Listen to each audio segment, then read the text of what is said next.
Even after more than 20 years since his passing, the great announcer's legacy lives on at every home game at Wrigley Field and in the hearts of every fan.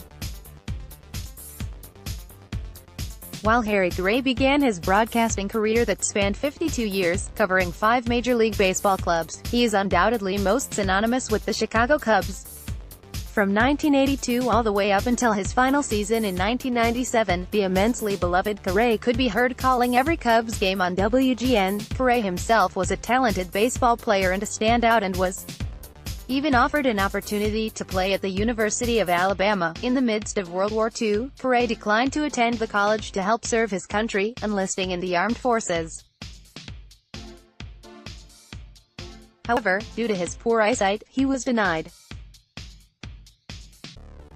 Wanted to stay close to the game he loved the most, Caray began to pursue a career in broadcasting and landed a job with the St. Louis Cardinals in 1945, more from Cubby's crib, also briefly calling games for St. Louis Browns and St. Louis Flyers, the city's hockey team. Caray enjoyed a near 25 career calling games for the Redbirds, which included 3 World Series, 1964, 1967-68, with fellow Hall of Famer Jack Buck. Caray was nearly killed after being struck by a car while crossing the street, which resulted in him suffering 2 broken legs in November 1968. He returned for opening day in 1969 and, in classic Caray fashion, emphatically threw his 2 canes aside, walking across the field on his own accord to astounding cheers from the St. Louis crowd at Busch Stadium. Caray's car accident has been long speculated to be linked to his rumored affair with Anheuser-Busch's CEO and Cardinals president, Gussie Busch's daughter-in-law. Busch declined to renew Caray's contract after the '69 season, tossing aside the rumors of an affair and citing a recommendation from Anheuser-Busch's marketing department after Caray was seen drinking a can of Schlitz beer at a press conference. His time with the Cardinals organization had come to an end after 25 years. At that time, he was the longest tenured broadcaster in baseball. Made a brief stop in Oakland for 1970 season as the broadcaster of the Athletics, but that marriage lasted only 1 season. Caray claimed the day's owner Charles O.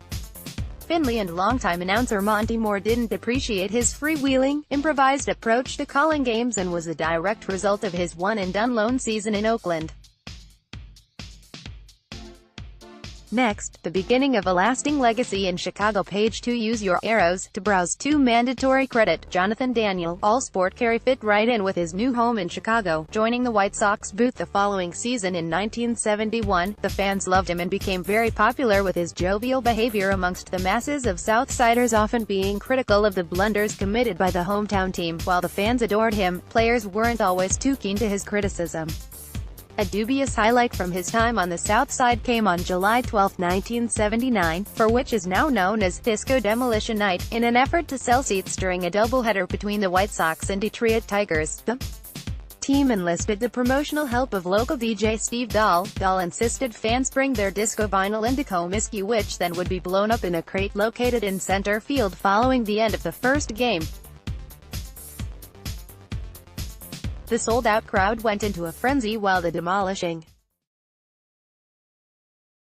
rushing the field and Comiskey entered a state of anarchy, and despite Caray's and his also popular tandem mate, Jimmy Pearsall's best efforts to ease the crowd's chaos, the Chicago Riot Police were forced to clear the field, resulting in the White Sox forfeiting the second game due to the extensive damage caused to the field. Caray would work for the White Sox until the end of the 1981 season. It was then where his legacy would truly begin and be remembered forever as just Harry. Next, a beloved Wrigley staple. Use your arrows to browse